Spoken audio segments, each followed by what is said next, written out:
அப்பப்பா இன்ஸ்டாகிராம் பக்கம் போக முடியல. அவன் இஷ்டத்துக்கு சாட் ஜிபிடில அவங்கவுங்க வண்டியை எடிட் பண்ணி சும்மா போட்டோஸ் போட்டு தெறிக்க விட்டுட்டு இருக்கிறாங்க. இந்த பையன் எங்க போய் தொலைஞ்சான் தெரியல. டேய் சீக்கிரம் வாடா, எனக்கு இந்த மாதிரி ஒன்று எடிட் பண்ணி கொடுறா, நாமளும் இன்ஸ்டாகிராம்ல போடுவோம். அப்படியா? என்ன பண்ணிடுவான் உனக்கு இல்லாததான். அப்படியே உன்னோட கை வண்ணத்துல அந்த அப்படி செதுக்கி கொடுக்குற, சரியா? சொல்லிட்டேல, இப்ப பாரு அண்ணனோட கலை வண்ணத்தை. கிருதாவை குறைங்க. சரி சார். மீசை கொஞ்சம் ஷேவ் பண்ணுங்க. சரி சார். மூஞ்சிக்கு பவுடர் அடிங்க. அடிங்க.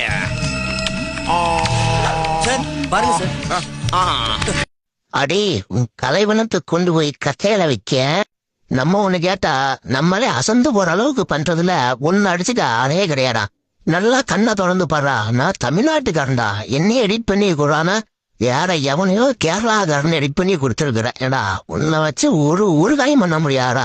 உன்கிட்ட போய் கேட்டேன் பத்தியா, என் புத்திய செப்பல்ஸ் கொண்டு நானே அடிச்சுன்னு வந்தா.